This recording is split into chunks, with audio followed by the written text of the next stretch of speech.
I'm gonna find your daughter. Some movie endings don't fade out. They linger. The credits roll, the music swells, and instead of closure, you're left staring at the screen thinking, wait, what just happened? Was it real? Was it a dream? Did the hero survive? Or was that the point all along? Certain films don't want to give you answers. They want to challenge you. They want you replaying scenes in your head, debating theories with friends, and questioning everything you thought you understood. Sometimes that's brilliant. Sometimes it's just plain confusing. From endings that hinge on a single sound, to final shots that change the meaning of the entire film. These movies didn't just end, they provoked. So, fair warning, we're diving headfirst into major spoilers across multiple films. If you haven't seen them, now's the time to pause. But if you have, and you're still scratching your head, you're in the right place. These are some of the most confusing movie endings ever, and what they're really trying to tell us. Number 10. Loki found Keller, Prisoners. At first glance, the ending of Prisoners feels deliberately cruel. After everything Keller Dover endures, torture, obsession, moral collapse, the film appears to abandon him entirely. Trapped in an underground pit, injured and barely alive, Keller seems destined to die unseen while Detective Loki drives away. Then comes the whistle. In the final moments, Loki pauses. He hears something faint. The screen cuts to black. That ambiguity sparked years of debate, but when you look closely, the movie heavily implies Keller survives. Loki is not just any detective. He's obsessively thorough. Earlier in the film, he notices tiny details others miss. The whistle isn't random sound design. It's deliberately isolated so the audience hears exactly what Loki hears. More importantly, Loki reacts. He stops. He turns. He listens again. The framing makes it clear this isn't imagined. The sound breaks through the noise of the environment, and Loki's expression shifts from confusion to recognition. Walking away at that point would contradict everything we've learned about him. The ambiguity isn't about whether Loki rescues Keller. It's about when. The film ends before resolution because Prisoners isn't interested in catharsis. It's interested in consequence. Keller's fate lingers because his choices linger. Rescue doesn't erase what he did. Adding weight to this interpretation, screenwriter Aaron Guzikowski later confirmed that an unused scene explicitly showed Loki finding Keller. Denis Villeneuve chose not to include it to preserve tension, not uncertainty. So while the ending feels unresolved, the logic of the story is clear.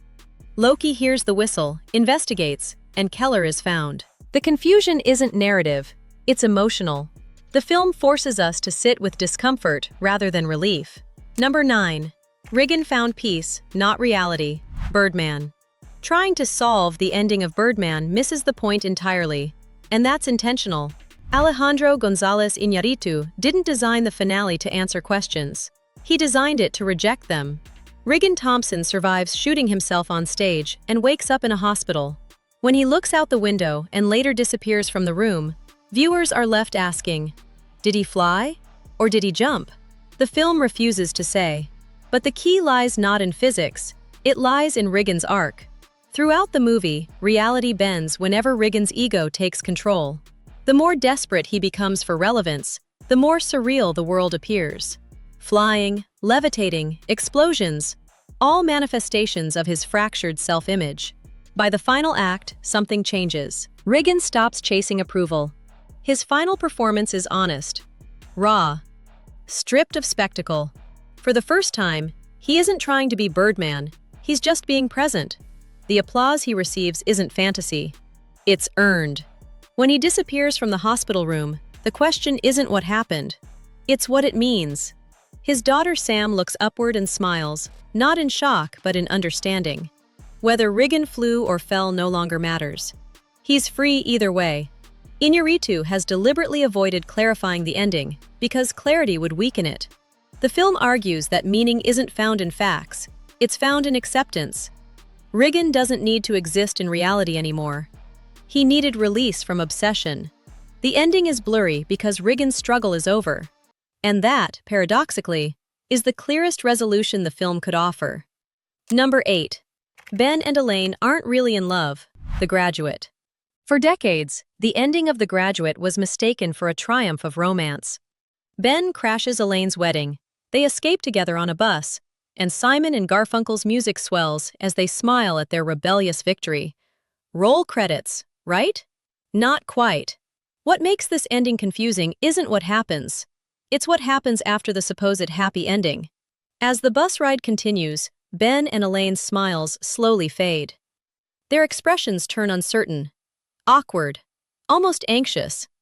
That subtle shift completely reframes the film. The explanation is famously simple. Director Mike Nichols let the camera roll longer than planned. But thematically, it's one of the most honest endings in cinema. Ben doesn't rescue Elaine because he understands love. He does it because he's addicted to disruption. Throughout the film, Ben rebels against expectations without knowing what he actually wants. Elaine isn't the one. She's the next escape hatch. Once the adrenaline wears off, reality sets in. They've humiliated her family, destroyed a marriage, run away without a plan. Now they're just two strangers sitting next to each other, unsure of what comes next. The movie ends right there because the fantasy ends right there. The confusion comes from expectation. Audiences were trained to see rebellion as romance. The Graduate quietly argues the opposite. Passion without purpose leads to emptiness. Ben and Elaine don't look confused because they made the wrong choice. They look confused because they finally have to make one. Number 7. Donnie had to die to fix time. Donnie Darko. Donnie Darko feels confusing because it blends emotional trauma with theoretical physics, and then explains neither in simple terms. But the ending actually follows a clear internal logic once you understand its rules. The film introduces the idea of a tangent universe, a temporary, unstable timeline created by a cosmic anomaly. Donnie survives a freak accident at the beginning because he's pulled out of the correct timeline. That survival creates a ripple effect that shouldn't exist. The universe starts to break. Frank, the eerie rabbit figure, isn't a random hallucination.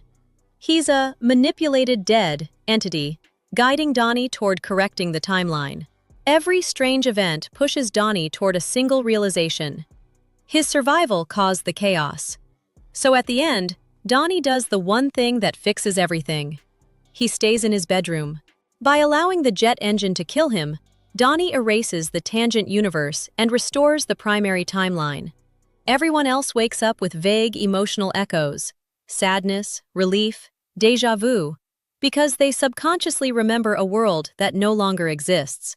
This is why the ending feels both tragic and peaceful. Donnie finally understands his purpose. He stops running. He laughs, not out of fear, but acceptance. His death isn't punishment. It's course correction. The confusion comes from the mechanics, but the emotional truth is simple. Donnie chooses meaning over survival. He dies so everyone else can live. Number 6. Anton almost certainly killed Carla Jean. No Country for Old Men. Sir, the most you ever lost in a coin toss. The ending of No Country for Old Men feels confusing because the film refuses to give viewers the satisfaction of closure. There's no dramatic showdown, no heroic justice, just quiet inevitability. Nowhere is this more unsettling than in Carla Jean Moss's final scene. When Anton Chigurh visits Carla Jean, the tension is unbearable. He offers her the same cruel ritual he's used before, the coin toss. Carla refuses to play along. She tells him the choice is his, not fate's. This moment matters because it challenges Anton's entire worldview. He believes he's merely an instrument of destiny, not a man making choices. But the film makes it clear. Anton does choose. The camera never shows the act itself. Instead, we cut to Anton leaving the house. As he steps outside, he checks the soles of his boots. That small gesture is the answer. Earlier in the film, Anton checks his shoes after killings to see if there's blood. A chilling habit that confirms what just happened inside.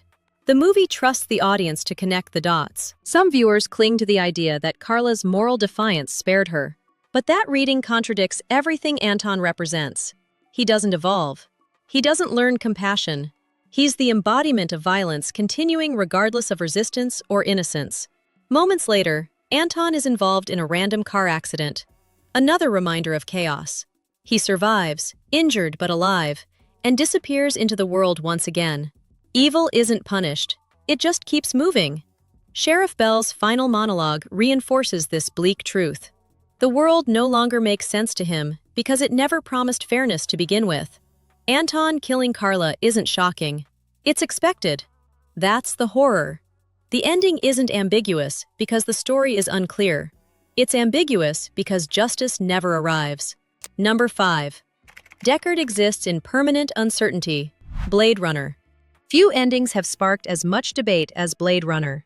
The central question, is Rick Deckard a replicant? Has haunted audiences for decades, and the film intentionally refuses to settle it cleanly. The key moment comes near the end, when Deckard finds an origami unicorn left behind by Gaff. Earlier in the film, Deckard dreams of a unicorn running through a forest. This detail matters because replicants are implanted with artificial memories. If Gaff knows Deckard's dream, it suggests Deckard's thoughts aren't private or human. Ridley Scott has openly stated that he intended Deckard to be a replicant. Harrison Ford strongly disagreed, arguing that Deckard must be human for the story to work emotionally. Instead of choosing a side, the film allows both interpretations to coexist. And that's the point. Deckard behaves like a human, but lives like a machine. He follows orders. He kills on command. He lacks empathy until it's forced upon him. Meanwhile, the replicants he hunts show fear, love, rage, and a desperate will to live. So the real question isn't what Deckard is, it's why it matters. If Deckard is human, then humanity is disturbingly mechanical. If Deckard is a replicant, then artificial life is painfully human. The ambiguity turns the viewer into the judge. Blade Runner doesn't ask you to identify Deckard. It asks you to define humanity itself. Deckard's ending isn't confusing because it's unclear. It's confusing because the answer changes depending on who's watching. Number 4. Jack was always part of the Overlook. The Shining. The final image of The Shining is one of the most unsettling endings in film history. After Jack Torrance freezes to death in the hedge maze, the movie cuts to a black and white photograph hanging inside the Overlook Hotel. The year is 1921. Front and center in the crowd is Jack himself, smiling directly at the camera. So, what does it mean? Stanley Kubrick never believed in tidy explanations, but he did offer a chilling clue. In interviews, Kubrick suggested that Jack had always been part of the hotel, not metaphorically, but cyclically. The Overlook doesn't just drive people mad, it absorbs them. Throughout the film, the hotel speaks to Jack as if it already knows him. Grady tells Jack, "You've always been the caretaker." At the time, it sounds like manipulation. By the end, it sounds like truth. The photograph implies reincarnation or eternal recurrence. Jack isn't reborn in a traditional sense, he's reclaimed. The hotel feeds on violent men, using them as instruments to repeat its history. Jack doesn't break the cycle, he fulfills it. This also reframes Jack's madness. He isn't merely losing his mind, he's remembering something ancient. The Overlook isn't influencing him randomly, it's pulling him back into a role he's played before. That's why escape was never possible. The horror of The Shining isn't Jack's death, it's his permanence. He doesn't get redemption, he doesn't get release. He becomes another smiling face frozen in time, waiting for the next caretaker. The ending is confusing only if you expect closure. Kubrick gives us something worse, inevitability. Number 3. Cobb chose happiness over truth. Inception. The spinning top at the end of Inception is one of the most debated images in modern cinema. Does it fall? Does it keep spinning? Is Cobb dreaming? Or awake? Christopher Nolan deliberately cuts away before the answer, but the film gives us something more important than certainty. Cobb spins the top, then walks away to see his children's faces clearly for the first time. That detail matters. Earlier in the film, Cobb can never see their faces in dreams. Memory blurs them. Guilt distorts them. In the final scene, their faces are fully visible. Whether the top falls becomes irrelevant. The totem was never meant to prove reality to us. It was meant to anchor Cobb, and by the end, he no longer needs it. Walking away from the spinning top is Cobb's final decision, not about physics, but about acceptance. If he's dreaming, he knows it and doesn't care. If he's awake, he doesn't need proof. Nolan confirmed that the point wasn't the top, it was Cobb's choice. He stops obsessing over control, guilt, and verification. He chooses presence over certainty. That's why the ending feels both frustrating and satisfying. Inception argues that reality isn't defined by rules, it's defined by meaning. For Cobb, being with his children is real enough. The confusion isn't a flaw. It's the price of choosing peace. Number 2. Travis was praised, not redeemed. Taxi Driver. The ending of Taxi Driver is disturbing precisely because it looks uplifting. Travis Bickle survives his violent rampage, recovers in the hospital, and is suddenly hailed as a hero by the media. Letters of praise arrive. Iris is saved. Society applauds him. That's where the confusion sets in. Did Travis actually become a hero? Or is this a fantasy born from his fractured mind? Director Martin Scorsese and screenwriter Paul Schrader have clarified that the ending is real, not a hallucination. But that doesn't mean it's optimistic. In fact, it's far more cynical. Travis doesn't change. He hasn't confronted his racism, misogyny, or obsession with violence. He hasn't gained self-awareness. He's simply been validated. Society rewards him, not because he healed, but because his violence happened to align with a narrative it could digest. This is the film's sharpest critique. Travis wanted to be seen. He wanted meaning. He wanted recognition. And instead of addressing his instability, the world hands him praise and sends him right back behind the wheel of a taxi. Still armed, still isolated, still simmering. The final mirror glance is crucial. Travis notices something again. That flicker of paranoia returns instantly. Nothing is resolved. The cycle is intact. The ending isn't about redemption. It's about misinterpretation. Travis becomes a hero not because he deserves it, but because society prefers simple stories over uncomfortable truths. Violence is forgiven when it's convenient. Trauma is ignored when it's messy. The confusion comes from tone, not logic. The film ends calmly because the danger hasn't passed. It's been normalized. Number 1. Dave was reborn, not saved. 2001, A Space Odyssey. The ending of 2001, A Space Odyssey, feels alien because it's meant to. Stanley Kubrick wasn't interested in explaining humanity's future. He wanted to reframe it. After Dave Bowman disconnects HAL 9000, he enters a surreal environment beyond time. He ages rapidly, observing himself at different stages of life, until he finally reaches out toward a monolith and transforms into the Star Child. This isn't death. It's evolution. The monoliths act as catalysts, tools used by higher intelligences to guide human development. Just as early humans evolved after encountering the first monolith, Dave evolves into something post-human. The room isn't a prison, it's a display. Dave's life is being observed, evaluated, and completed. When he becomes the Star Child, he's no longer bound by human limitations: age, language, physics. He represents a new form of consciousness. That's why the ending feels unresolved. There is no next scene, because the story of humanity has ended. Something else has begun. Kubrick famously said the film should be felt, not decoded. The Star Child gazing at Earth isn't a threat, it's a question. What happens when intelligence surpasses its creators? Does it protect them? Replace them? Transcend them? The film doesn't answer, because we're not meant to know yet. The confusion isn't narrative failure, it's existential humility. Which movie ending confused you the most? And did any of these explanations change how you see it? Drop your thoughts in the comments. If you enjoy deep dives that actually make sense of confusing films, give this video a like and subscribe for more breakdowns that cut through the noise. We'll see you in the next one.